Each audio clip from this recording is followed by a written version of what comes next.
Quand on débute, les mots action et obligation peuvent sembler désigner deux façons presque identiques de placer son argent.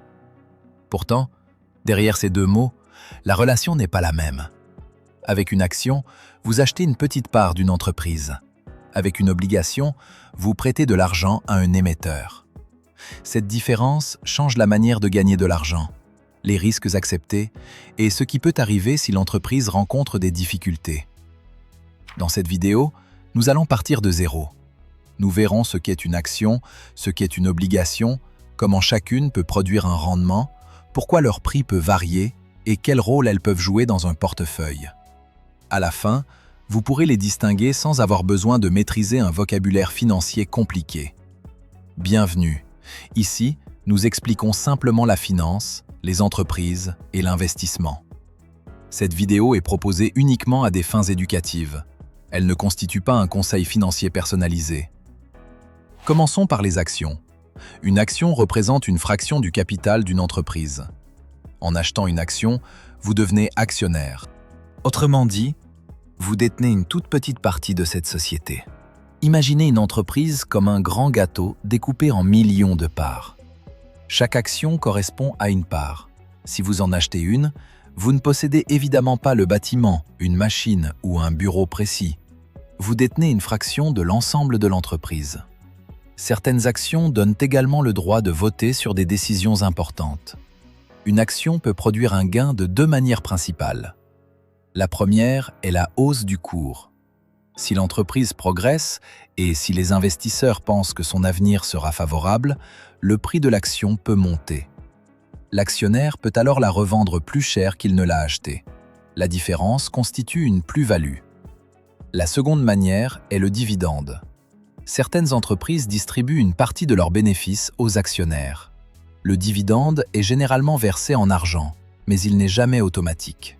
Une entreprise peut le réduire, le suspendre ou décider de ne rien distribuer.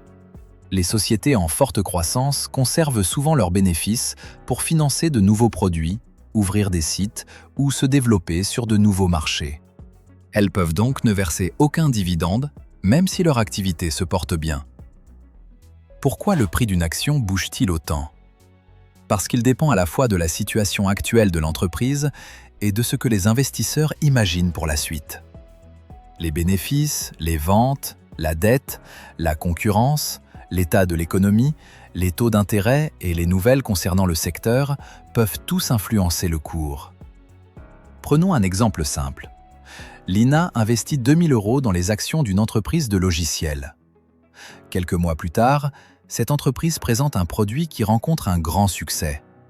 Le cours progresse de 40%. Le placement de Lina vaut alors environ 2 800 €.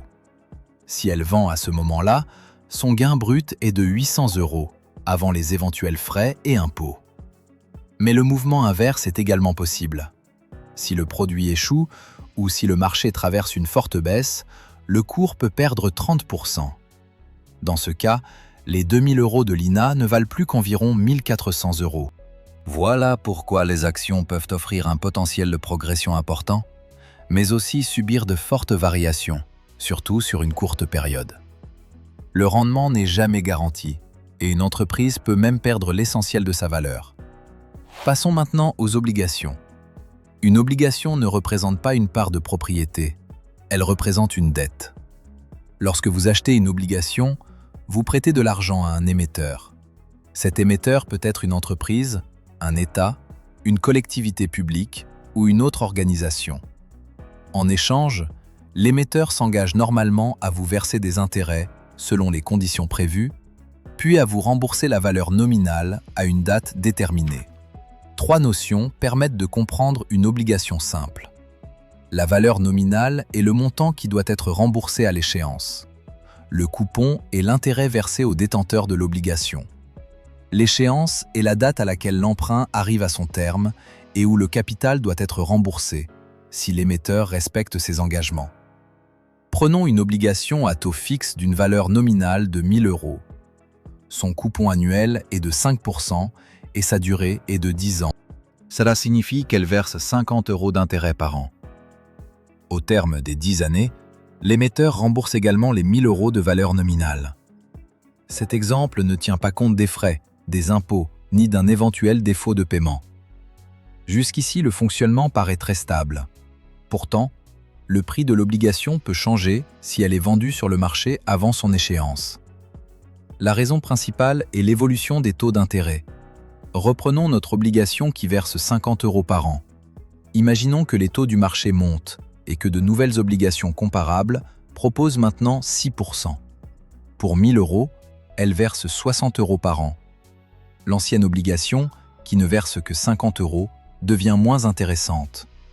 Pour qu'un nouvel acheteur accepte de la choisir, son prix de marché doit généralement baisser. Imaginons maintenant la situation inverse. Les taux du marché descendent à 4%. Les nouvelles obligations comparables ne versent plus que 40 € par an pour 1 000 € de valeur nominale.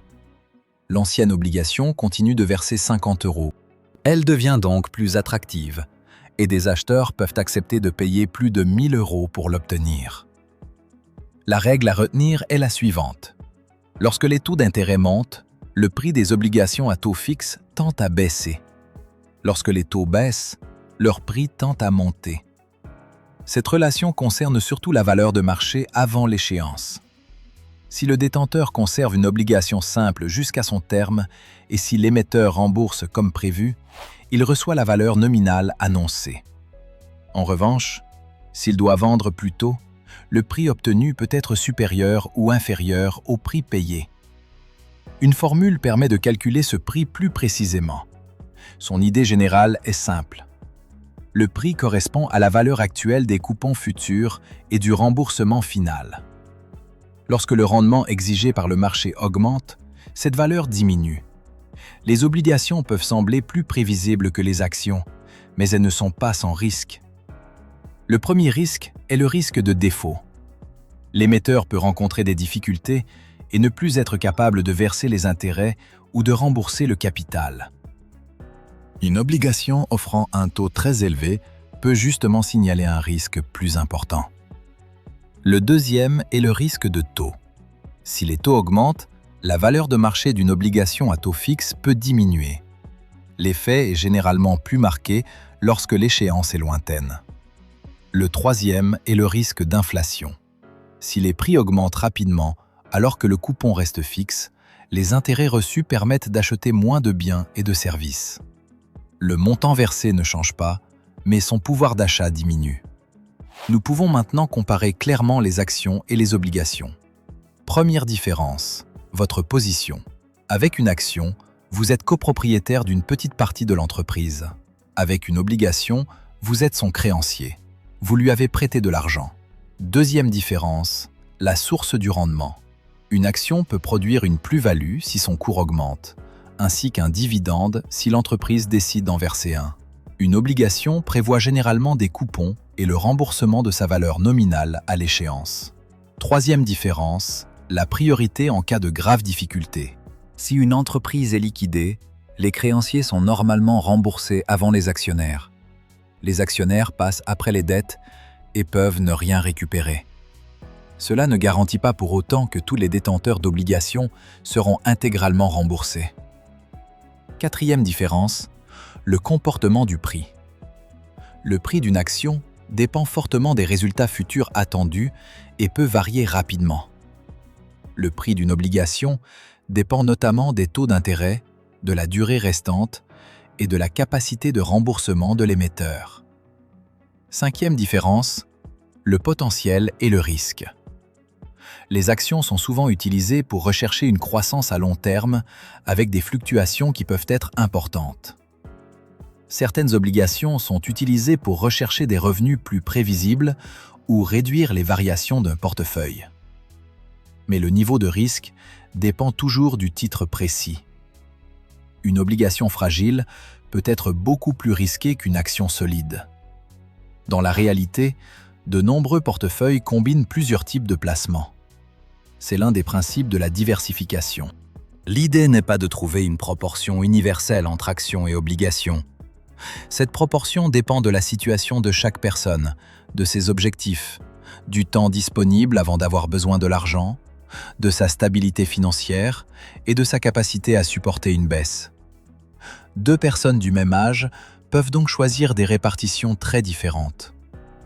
Imaginons Hugo et Maya. Tous les deux ont 35 ans. Hugo prépare un projet immobilier dans 3 ans. Il sait qu'il aura bientôt besoin d'une partie importante de son argent. Une forte baisse au mauvais moment pourrait compromettre son projet. Maya investit pour un objectif prévu dans plus de 20 ans. Elle accepte davantage de variations à court terme car elle dispose d'un horizon plus long et d'une épargne de précaution séparée. Leur âge est identique, mais leurs objectifs et leur capacité à prendre des risques ne le sont pas. Leur répartition ne devrait donc pas être décidée à partir d'une règle automatique. La diversification peut répartir certains risques, mais elle ne supprime pas la possibilité de perdre de l'argent. Elle doit rester cohérente avec l'horizon, les besoins et la situation réelle de l'investisseur. Retenons maintenant l'idée principale. Acheter une action, c'est acheter une petite part d'une entreprise et accepter que sa valeur dépende de son évolution future. Acheter une obligation, c'est prêter de l'argent selon un contrat qui prévoit des intérêts et une date de remboursement, tout en acceptant le risque que les taux changent ou que l'émetteur ne respecte pas ses engagements. L'actionnaire espère participer à la croissance. Le détenteur d'une obligation attend surtout que la promesse de paiement soit respectée. Ce ne sont donc pas deux versions du même placement. Ce sont deux rôles différents, avec des sources de rendement et des risques différents. Si cette explication vous a aidé, indiquez en commentaire quel autre concept financier vous aimeriez voir expliqué depuis le début. Vous pouvez également aimer la vidéo et vous abonner pour retrouver les prochains sujets. Merci de votre attention. À bientôt.